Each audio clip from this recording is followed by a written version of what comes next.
contre toute attente logique et débarrassé de doutes lancinants et non sans tourment, j'ai finalement commencé à pratiquer une sorte de chamanisme daïmonique. Chamanisme ?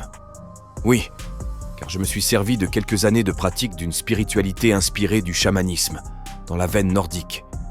Et j'entends bien toujours traiter avec des forces qui font partie des énergies de l'univers, et donc de la nature, des puissances brutes, et pas forcément brutales.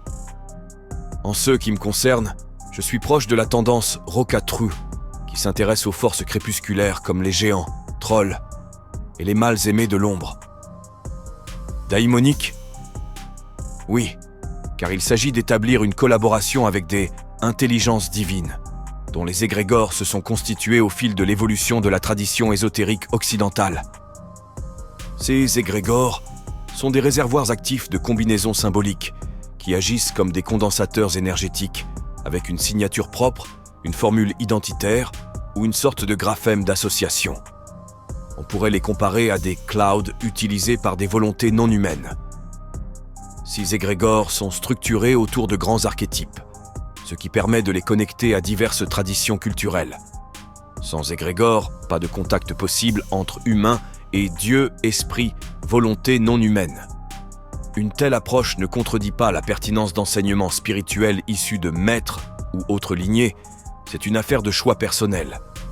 Le praticien de la main gauche ne prend cependant pas ses maîtres pour des sauveurs.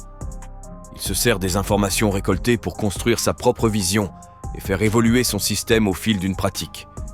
C'est donc incompatible avec un discours dualiste rigide destiné à s'auto-légitimer. Le sorcier est artisan de sa propre voie et refuse de se nourrir des formules proposées par les multinationales spirituelles. Adhérer à des articles de foi n'a donc plus de sens sur cette voie. Tout au plus, pouvons-nous avoir des hypothèses que l'on peut parfois confronter à l'expérience et moduler comme un paradigme personnel. L'accent est mis sur la pratique individuelle, offrandes, rituels, créations artistiques, plutôt que sur une forme communautaire orientée vers un salut.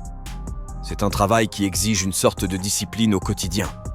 Cornes, croix renversées et pentacles ensanglantés ne sont pas indispensables. Ce sont même des leurres, à mon sens, qui, sous l'apparence de la révolte, continuent d'enfermer la main gauche dans une vision dualiste. Pourquoi s'enfermer dans un christianisme inversé ? Pourquoi dépenser autant d'énergie dans la négation d'une autre voie ? Est-ce le seul visage de la main gauche ? Tracer sa propre voie de transmutation, comme une alchimie interne, cela commence aussi par un détachement des formes obsolètes pour le chercheur individualisé. Une fois le contact établi, vous vous en rendrez vite compte, et les premiers petits larcins prélevés au destin, votre pratique peut alors mûrir vers un système de magique personnelle. Le but de cette pratique magique est aussi flou et incertain que celui de l'alchimie, mais le matériau principal est toujours le même. La psyché et le corps du sorcier, engagés entièrement dans le processus de transformation. Il est impossible de faire marche arrière sur ce chemin. Aussi ludique soit-il, il n'est pas un hobby ou un passe-temps. C'est un acte de piraterie spirituelle qui ouvre de nouvelles voies, empli de rencontres improbables.